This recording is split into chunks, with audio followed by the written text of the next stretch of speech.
I don't know what's worse, being ignored by strangers or being erased by the people who once called you family. I'm Madeline Carter. When I returned to my father's house in Silverfield, Oregon for my stepbrother's wedding, they still called me the mechanic, like the girl they left behind never grew up. They had no idea that the $900 million merger they were bragging about was about to land on my desk for federal review. If you've ever been underestimated by your own family, share your story in the comments. I'd truly love to hear it. And if stories of quiet power and long overdue reckoning resonate with you, go ahead and subscribe. Now, let me take you back to where it all began. I don't know if there's a worse feeling than returning to the house you grew up in and realizing it never truly felt like home. My name's Madeline Carter. I'm 30 years old. And last weekend, for the first time in 7 years, I drove back to Silverfield, Oregon, a quiet, pine-lined town that somehow still smelled like teenage silence and expectations I never met. I came back for a wedding, not mine. My younger stepbrother, Tyler Brennan, the family's golden boy, was getting married. The house was buzzing with excitement, flower arrangements in the hallway, a stack of garment bags spilling onto the living room sofa, trays of catered hors d'oeuvres being taste-tested by women who'd never remembered my birthday. The moment I walked through the front door, I felt it. That tight pull in the chest you get when you know you're not actually welcome, just tolerated. The beige carpet was the same. The photo frames hadn't moved. Even the vanilla pine candle still burned near the kitchen sink like a time capsule no one asked for. Then I heard her voice. "Madeline," said Lillian, my stepmother, perched at the marble kitchen island with a half-finished glass of rosé. She didn't stand up. She didn't hug me. Just that clipped smile she's been wearing since I was 16. "Well, you actually came. Hope the bus wasn't too crowded." I had driven 6 hours in my own car. Tyler's fiancée was upstairs trying on her second wedding dress of the day. The bridesmaids were comparing shades of taupe. My father, Robert Carter, was somewhere in the backyard with Tyler, probably talking mergers and honeymoons. No one looked up when I walked in. No one offered me a drink. No one asked how I'd been. I was assigned a room, my old bedroom, now transformed into a storage closet for holiday decorations and half-used wrapping paper rolls. There was still a dusty bookshelf in the corner with my name scratched into the wood, a bedspread from middle school, a trophy from a science fair I won in 8th grade. A version of me they stopped updating a long time ago. Later, when Lillian introduced me to her friends, she didn't say I worked for the SEC. She didn't mention the title senior investigator or that I'd led 2 multi-billion-dollar audits in the last 18 months. She smiled her polished smile and said, "Madeline used to work in electrical maintenance. She's always been good with her hands. She was the mechanic of the family," she added with a little laugh, as if that was a badge I wore with shame. And maybe once. It had been, maybe back when I was 20 and fixing train signals for the Portland transit system while studying finance at night. I thought that label mattered, but not now. Not after everything I'd built. No one asked me what I do now. Not because they didn't care, but because they didn't think it mattered. They had decided who I was a long time ago, and they never looked back. I stood there in the corner of my own childhood home, surrounded by crystal flutes and monogrammed napkins, and realized, quietly, finally, this wasn't home. Not anymore. Maybe it never was. And by the time the rehearsal dinner began, and the toast started, and Lillian leaned over and whispered, "If anything breaks down at the venue tomorrow, we've got our own little repair girl right here." I didn't flinch. I just smiled.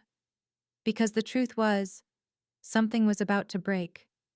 But it wasn't going to be me. Dinner that night was everything I remembered, and everything I hadn't missed. The dining room table was extended with the extra leaf, set with fine china and gold-trimmed napkins, as if this was some royal occasion. In a way, it was. Tyler Brennan, Lillian's perfect son, my father's chosen heir, was being celebrated like a crown prince before coronation. My place at the table was clear, not by label but by positioning. I was seated at the far end, next to the coat rack and half a seat removed from the conversation. They didn't need to say it aloud. My role here was background, silent, decorative, forgettable.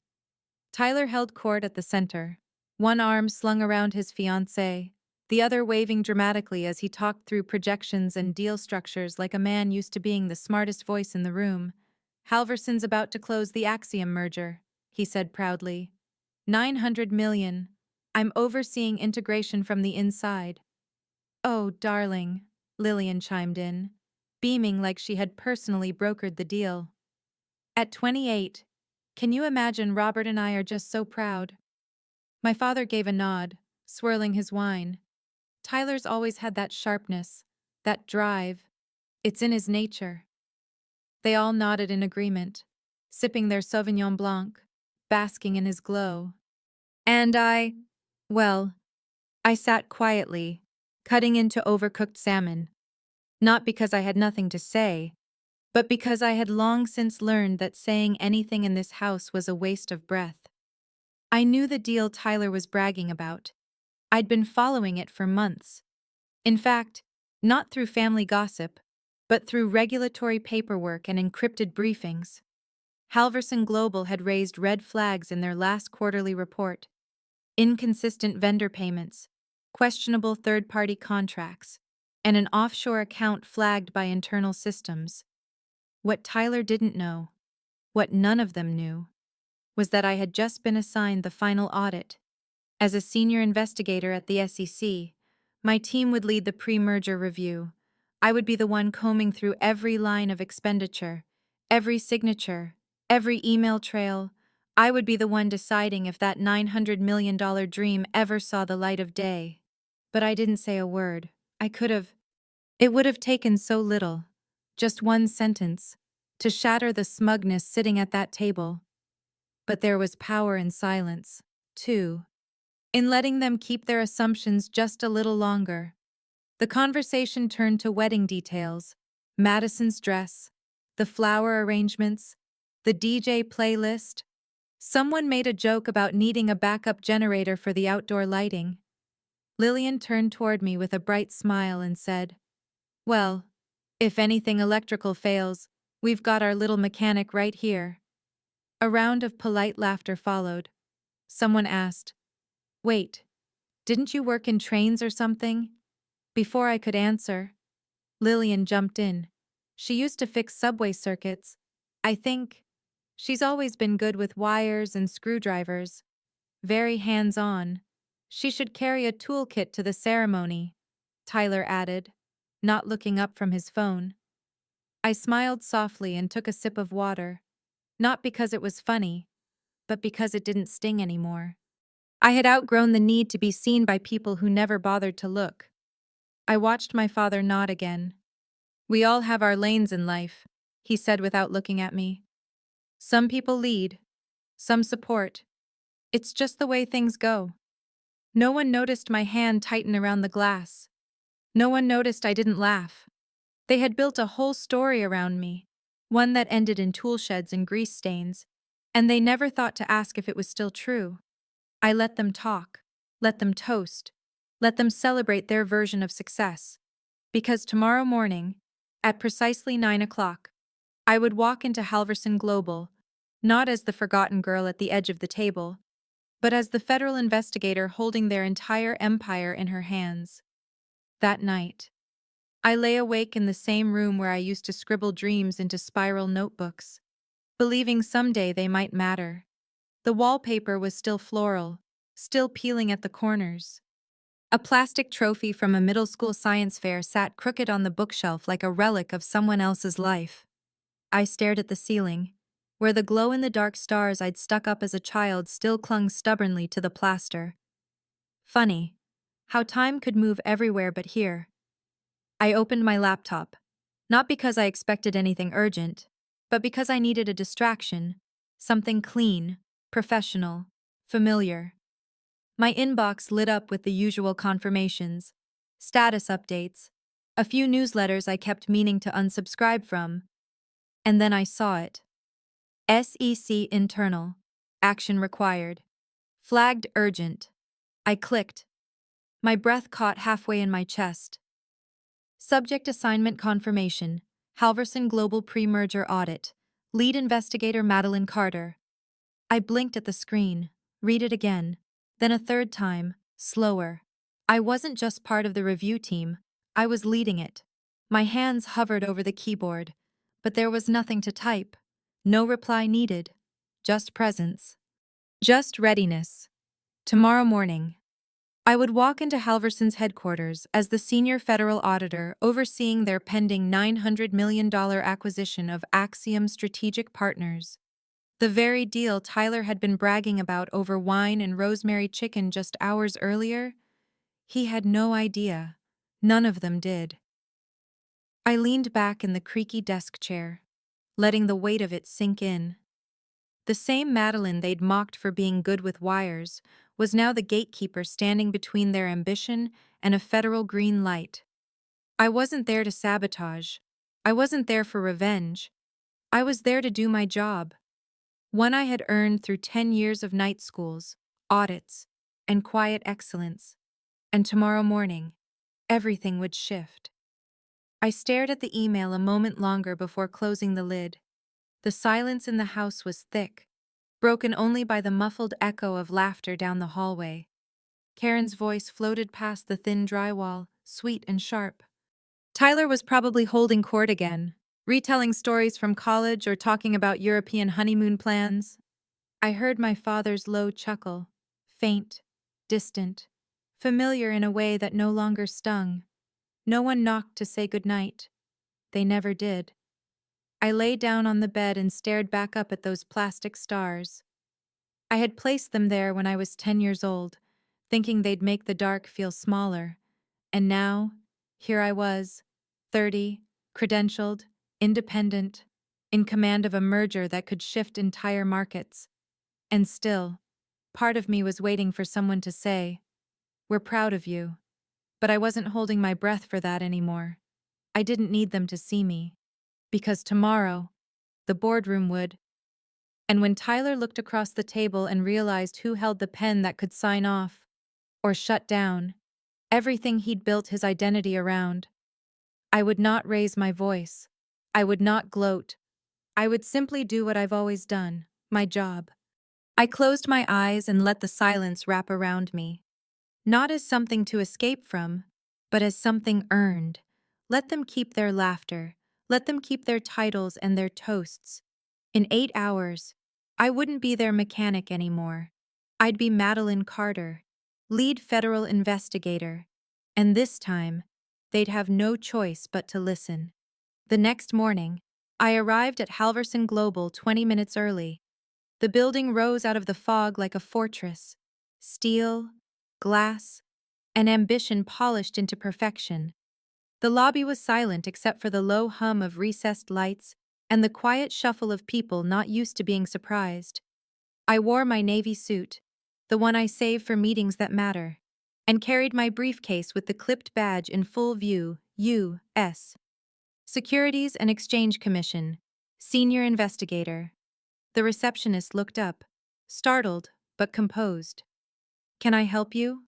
"Madeline Carter," I said evenly, "here to meet with Tyler Brennan and the finance team."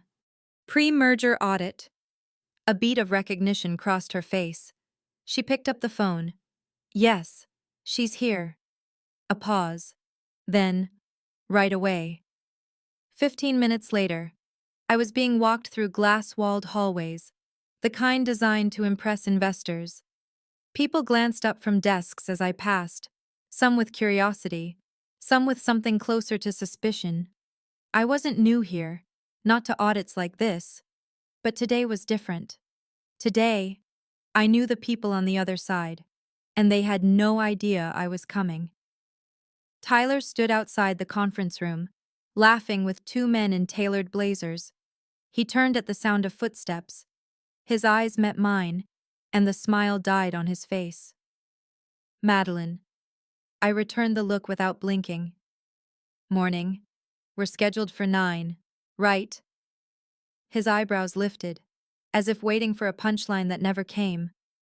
You're the auditor. I'm the lead on the federal review, I said, brushing past him and stepping into the room. Yes, the air inside shifted immediately. Executives filtered in slowly, their conversation dying the moment I was introduced. I took my place at the head of the table, opened my laptop, and brought up the agenda. The display screen blinked to life, casting a soft glow across the polished wood. Tyler sat to my left, still stunned, still trying to reconcile the version of me he'd laughed about last night with the version now issuing federal directives. Lillian arrived last. Her heels struck the tile with confident rhythm until she saw me, then stopped cold. She blinked once, as if recalibrating. "Oh," she said, clutching a leather-bound portfolio. "Good morning, Lillian," I said, professional and unmoved. She gave a tight nod and took the seat across from me. The room settled, eyes watched, phones went face down. This meeting, I began, initiates the SEC's compliance review into Halverson Global's acquisition of Axiom Strategic Partners. As you're aware, any merger of this scale requires full disclosure of financial records, consultant payments, liabilities, and executive approvals. I didn't raise my voice. I didn't need to. Every word landed like a gavel. I asked for Q2 discretionary spending reports. There was hesitation. Tyler shifted. Lillian's jaw tensed. "I manage access to those," she said. "Then I'll need full visibility today," I replied. A small pause. She nodded. "Of course." We moved through vendor contracts first. 3 inconsistencies popped up within 15 minutes. Duplicate entries, inflated consultant fees, and a small international payment tagged as miscellaneous advisory. I flagged them quietly. No drama, just facts.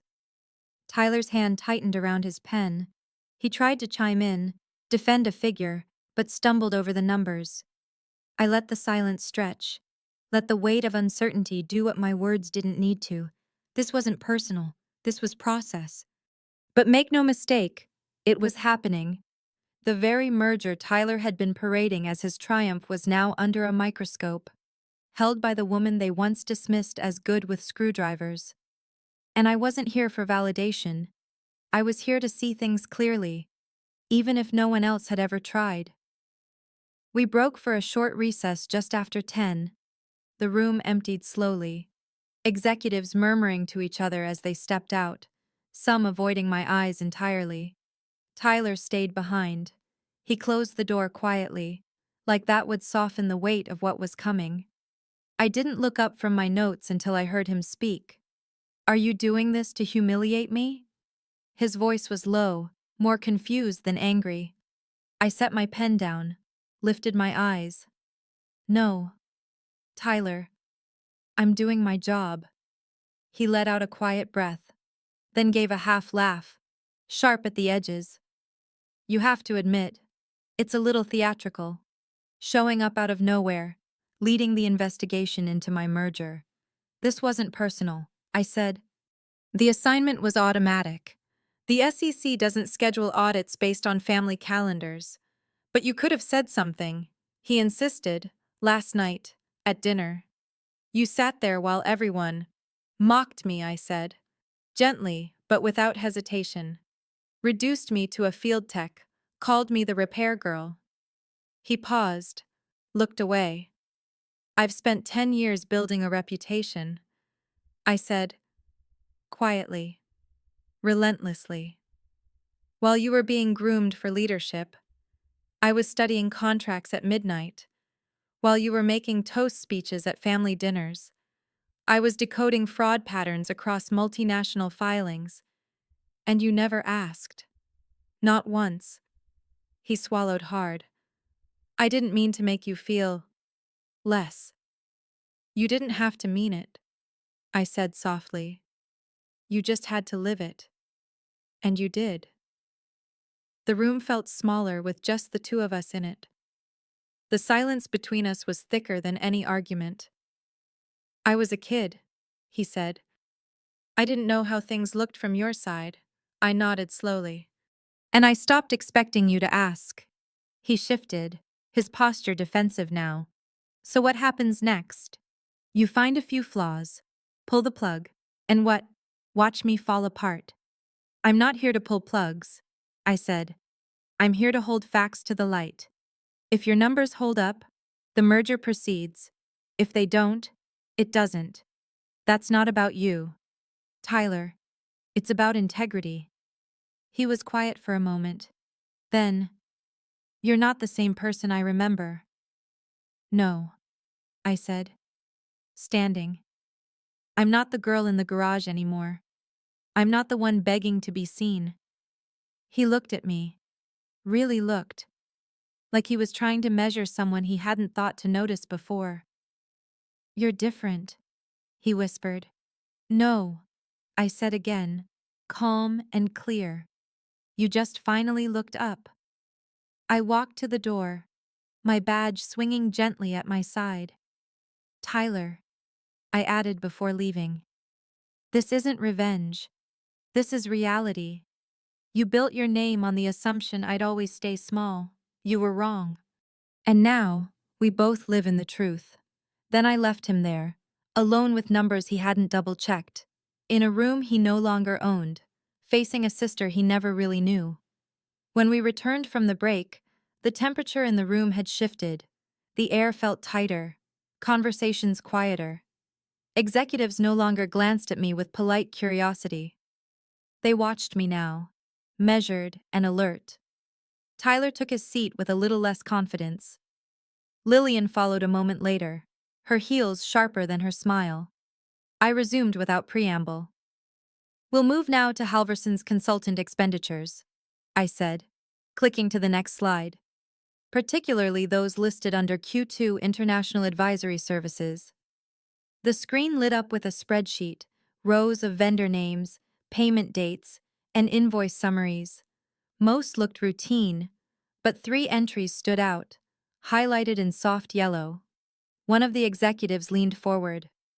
That line, is that an offshore account? Yes, I answered. Transferred to an entity registered in the Cayman Islands, labeled as Strategic Global Analysis. Lillian's voice cut in quickly. That's standard for high-tier acquisitions.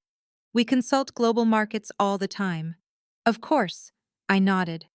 But according to your filing with the SEC dated April 14th, there were no international accounts listed under discretionary spending. That's a legal discrepancy. Her mouth tightened. It must have been added later. Then I'll need to see the authorization. I said, signatures, approval trail, supporting analysis. Tyler shifted beside her. I turned to him. You signed off on this invoice 2 weeks ago. I slid a printed copy across the table. His signature stared back at him in bold black ink. He hesitated. I'd have to review the backup. I don't remember the specifics. You approved a $250,000 wire transfer and don't remember the justification. I was juggling a lot, he mumbled. We've been under pressure to close. Pressure doesn't excuse oversight, I said, calmly. It exposes it. The room fell silent. Lillian cleared her throat. Madeline, surely there's a way to handle this internally. This is internal, I said, but it's also federal. The SEC doesn't operate on convenience. She sat back, arms crossed, her face unreadable but her foot tapping beneath the table. I turned to the next slide. Vendor duplication. 3 separate payments to what appear to be the same consulting firm, different invoice numbers, different shells, same address in Delaware, totaling nearly $600,000. Again. Tyler blinked. I thought those were separate entities. They aren't, I said. We ran a cross-reference. They all tie back to a single holding structure, registered to a family trust. One we're still tracing. The CFO spoke up then, voice careful. Was this flagged in the preliminary due diligence? No, I said. Because the entities were masked. But we found them. I didn't raise my voice. I didn't have to. The data spoke for itself. Every slide I presented told a story. Not of criminality, not yet, but of carelessness, of rushed signatures and unverified relationships, of a company confident no one would dig this deep. And the deeper I went, the quieter Tyler became. He stopped defending, stopped interjecting. His hands were folded now, knuckles white. Lillian tried to regain control, asking pointed questions about audit protocols, attempting to redirect the conversation. But it was clear. She wasn't leading anymore. The numbers had taken over, and numbers don't lie. By the time I called a second recess, the room had lost its rhythm. What had started as a merger celebration was unraveling into a compliance reckoning. I closed my laptop slowly, looked across the table at Tyler. "This isn't about you being bad at your job," I said. "It's about you never being asked to prove you were good at it." He didn't respond, didn't look at me. Because for the first time, maybe ever, Tyler Brennan understood what it meant to be held accountable. As I stepped out of the conference room to clear my head, the hallway outside felt strangely still, like the kind of silence that lingers after something undeniable has been said. The fluorescent lights buzzed softly overhead, the hum of conversations from nearby offices muted behind glass walls. I took a breath, slow and controlled. My heart wasn't racing. It was steady, steadier than it had been in years.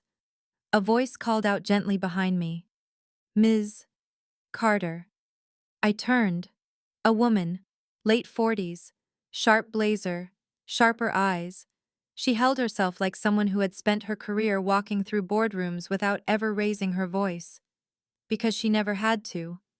"Dr. Renee Holloway," she said, extending a hand. "Chief Strategy Officer at Westbridge Technologies. Do you have a moment?" I nodded. "Of course." She led me into a small meeting room nearby. No pretense, no assistant hovering at the door, just 2 chairs and a carafe of water between us. She waited until the door clicked shut before speaking. "I'll be honest," she said, folding her hands in front of her. "When I heard the lead investigator was related to someone on the Halverson side, I had concerns. I imagined so." I replied, "You're not the first."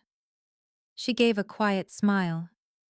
"But after watching how you handled that room today, clear, calm, no bias, no drama, I wanted to say something directly. That was exceptional work." "Thank you," I said. "And I meant it." She studied me for a moment.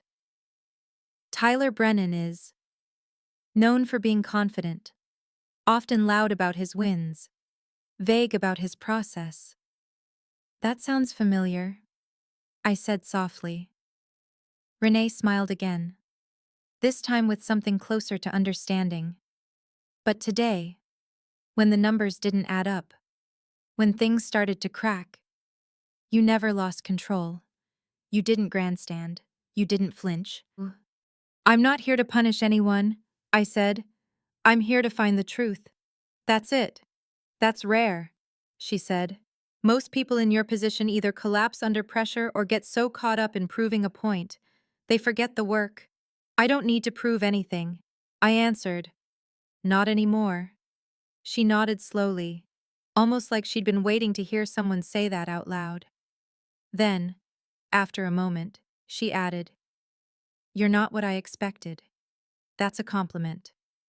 I didn't respond right away, because for so long, I'd been the unexpected, the underestimated, the footnote at someone else's dinner table. But this was different. Renee leaned forward just slightly. "The merger's still salvageable, but only if someone like you is steering the review. Someone who's not afraid of ruffling egos. Someone who isn't afraid to be thorough." I held her gaze. That's the only way I know how to work.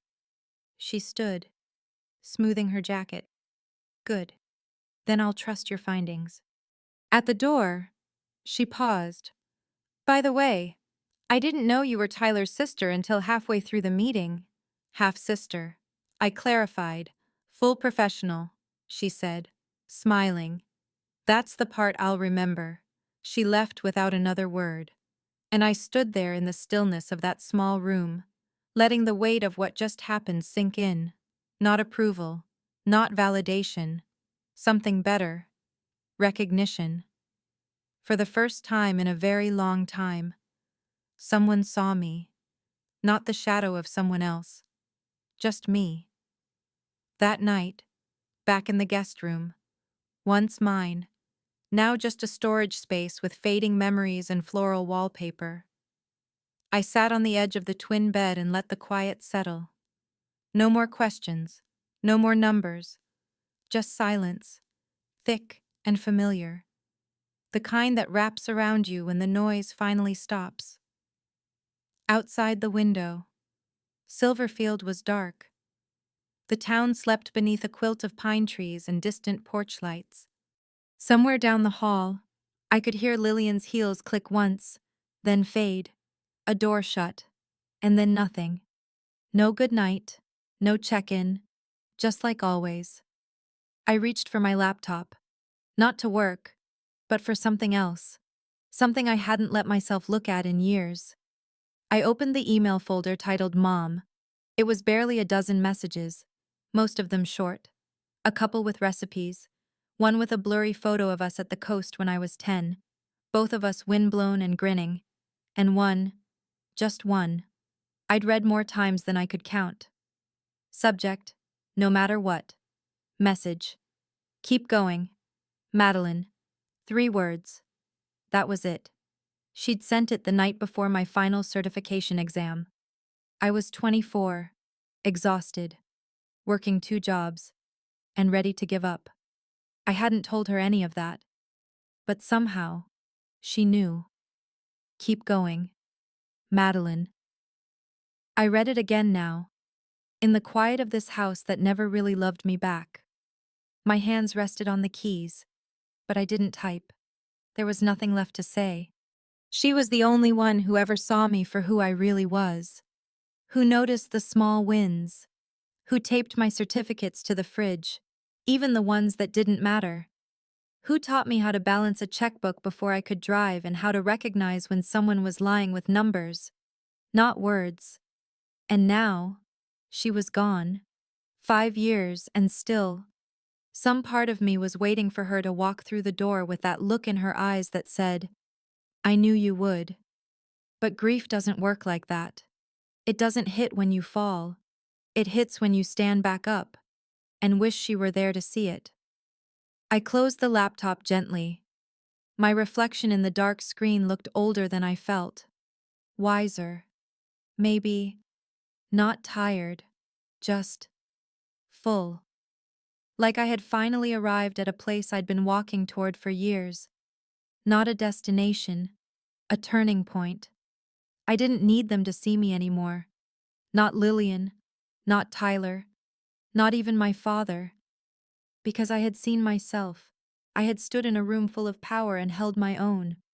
I had walked through their silence and still spoken. I had done the work. In the dark. In the quiet. Without applause. And now, I wasn't seeking validation. I was standing in something deeper. Truth. Worth. Clarity. I leaned back on the bed, eyes tracing the faint glow in the dark stars still stuck to the ceiling. I had put them there when I was 9, thinking if I filled the ceiling with constellations, maybe it would feel less lonely at night. Tonight, they felt like witnesses.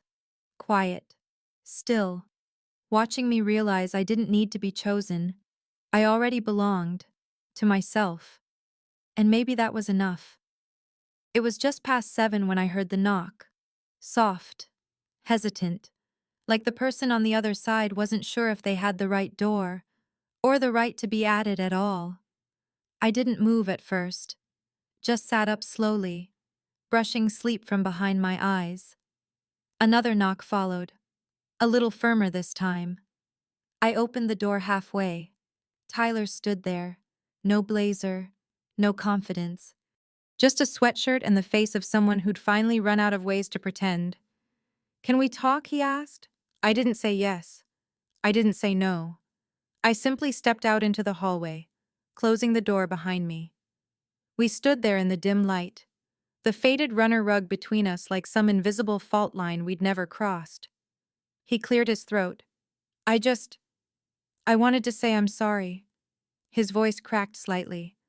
"For how we treated you. For what I didn't see." I let the silence breathe between us. It deserved space. He glanced down at his hands, like maybe if he looked long enough, he'd find better words in his palms. "You've changed," he said. "No," I replied softly. "You're just seeing clearly for the first time." He nodded. "Fair enough. Then, do you think you'd ever come back, I mean, for holidays, birthdays, be part of the family again?" There it was, the question, the one I used to ask myself every year in silence, the one I used to wish someone, anyone, would say out loud. I looked at him, not with anger, not with old wounds, just clarity. "Tyler," I said, "forgiveness isn't something I hand out like party favors. It's not something you earn with one conversation and a little regret." He flinched, but didn't look away. "It comes when someone shows they've changed." I continued. "Not just when they realize they were wrong, but when they live differently because of it." "And you don't think I have?" he asked. "I think," I said gently, "you're just starting to see the shape of what was broken. That's not nothing, but it's not enough." He nodded slowly, the weight of that truth settling on his shoulders like a jacket he'd never worn before. "I was never trying to hurt you," he murmured. "I just thought you were fine, that you didn't need the attention." I smiled, just barely. People rarely notice what they don't value. We stood there in silence, not cold, not cruel, just real. "I'll try," he said finally, "to be better, to show up." "You should," I said, "but not for me, for yourself." He looked at me then, not as the sister he thought he knew, not as the girl who once fixed things in the garage, but as someone he now realized he'd never truly met. I turned back toward my door. "Good night, Tyler." He didn't stop me, didn't ask for more. And maybe that was the first right thing he'd done. The next morning, the boardroom felt different. The walls hadn't changed. The table was still polished. The chairs still perfectly spaced. The coffee machine humming softly in the corner. But the air, something about it had shifted. The eyes that had once scanned me with curiosity or dismissal now held something quieter, measured, cautious. I walked in exactly 2 minutes before 10. Not early, not late, right on time. Dr. Renee Holloway was already seated, laptop open, gaze steady. The team from Westbridge Technologies nodded as I passed. No one looked at Tyler. Not yet. He followed a moment later, jaw tight, eyes forward. Lillian came last. She wore a softer blouse this time. Less armor, more apology, but her eyes still held steel. I opened my file. "We'll begin with final itemization," I said. "Westbridge has submitted revised earnings projections based on findings from yesterday's session." "Thank you, Dr. Holloway." Renee gave a small nod. I continued. "However, Halverson's Q2 disclosures remain inconsistent, particularly in relation to consultant payments and international transfers." Lillian crossed her arms. "Those vendors have long-standing relationships with our company. This is standard procedure. Then I assume you'll have no issue providing full documentation for those relationships, including payment terms, scopes of work, and proof of deliverables," I asked. Voice calm. She opened her mouth, closed it, Of course. I turned to Tyler. Do you have anything to add regarding the offshore account we uncovered in last year's operating expenses? He looked pale. No, that was outside of my purview. I lifted the approval form.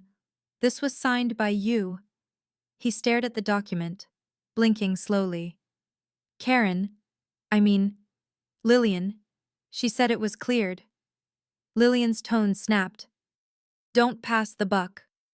Tyler, you're an executive. You own your approvals.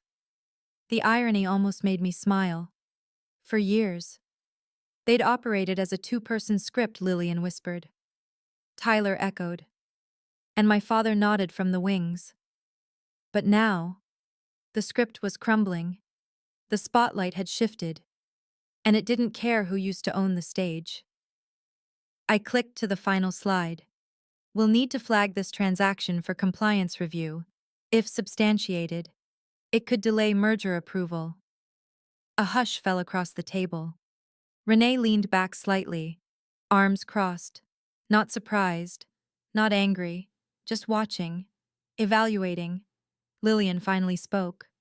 So that's it. You derail everything we've built. No, I said evenly. You did that. I'm just the one who noticed. Tyler rubbed his forehead. You don't get it. Madeline, if this merger falls through, I lose more than just a title. I lose the one thing I'm good at. I looked at him. Steady. You want to be seen for your own merit? So did I. But I didn't get to fail upward while everyone protected my ego. I had to build credibility the long way. Lillian stood abruptly. We should take a break. We're almost done, I said, rising with her. I'll submit my full report by end of day. If the inconsistencies are resolved, the merger proceeds. If not, it pauses pending federal investigation. No one argued. No one even blinked. Because they understood now. This wasn't about revenge. I wasn't asking for respect. I had claimed it. With every documented fact, every quiet correction, every question they didn't see coming, I had taken back the room, not as someone's daughter, not as anyone's sister, but as myself. 2 weeks after I filed my final report, the Department of Justice issued a formal notice pending further investigation into consultant payments and offshore irregularities. The Halverson-Axiom merger would be frozen indefinitely. No press release, no breaking headlines. Just a quiet update buried in regulatory channels. A ripple that would never make the evening news, but hit like a storm inside the world Tyler and Lillian had built their futures around. Halverson's board acted fast. Tyler was removed from the project, not publicly fired, just reassigned, indefinitely. His promotion suspended, his name pulled from the leadership briefings. Lillian's consulting contract was quietly terminated, restructured due to compliance exposure, the memo said, in that corporate language designed to sound neutral and still cut deep. I didn't celebrate. I didn't post about it. I didn't tell anyone at the office. I didn't even mention it to the friends who had cheered for me when I passed the SEC's final exams all those years ago. But that night, back in my apartment in D.C., I dropped my keys on the kitchen counter, stood for a long moment in the stillness, and let it wash over me. Not victory, not vengeance, just the clean, quiet peace of truth, having room to breathe. There was a manila envelope in my mailbox from Halverson's legal team. Inside was a formal acknowledgement of the audit's findings. My name listed by title in the appendix. Critical role in ensuring transparency and regulatory compliance. 10 years ago, I couldn't get anyone in my family to read a college essay I was proud of. Now my name lived in the documents that paused a billion-dollar merger. That felt like something. And then, a few days later, my phone rang. I stared at the screen for a long time before answering. Robert Carter. His voice, when it came through the line, was smaller than I remembered. Not weak, just stripped of all the weight he used to carry like a suit that no longer fit. I heard about the audit, he said. I didn't know. You'd become someone who could do that. I let a beat pass before replying. I've always been this person. Dad, you just never looked close enough. There was a pause. A real one. You're right, he said. We failed you. I failed you. I didn't rush to fill the silence. He spoke again. If there's ever a time you'd let me be part of your life again, even just to understand the work you do, I'd like to try. It wasn't polished. It wasn't perfect. But it was the first time in my entire adult life he'd asked me to lead the conversation. Not tell me what I should be, not correct me, not compare me, but ask to see me. I told him I'd think about it, and I meant it. But the truth was, for the first time, I knew I'd be okay whether he called again or not, because I wasn't carrying the weight of being unchosen anymore. I had already stepped out of that shadow, and there was nothing left to prove. Sometimes the sharpest consequence isn't public, it's personal. And sometimes, the most powerful shift doesn't look like revenge, it looks like release. A month after the audit closed, I had dinner with Dr. Renee Holloway in a quiet corner booth of a restaurant in D.C., the kind with low lighting, linen napkins, and no background music to cover hesitation. She didn't waste time on small talk. She slid an offer letter across the table before the appetizer arrived. Director of Risk Strategy. She said simply, "We need someone who sees what others miss, someone who doesn't flinch." I read the letter, the salary, the scope, the autonomy, and I said yes. Not because I needed the title, but because I finally understood the value of building something where I didn't have to shrink to fit. I didn't have to be anyone's sister, anyone's second thought. I would lead my own team.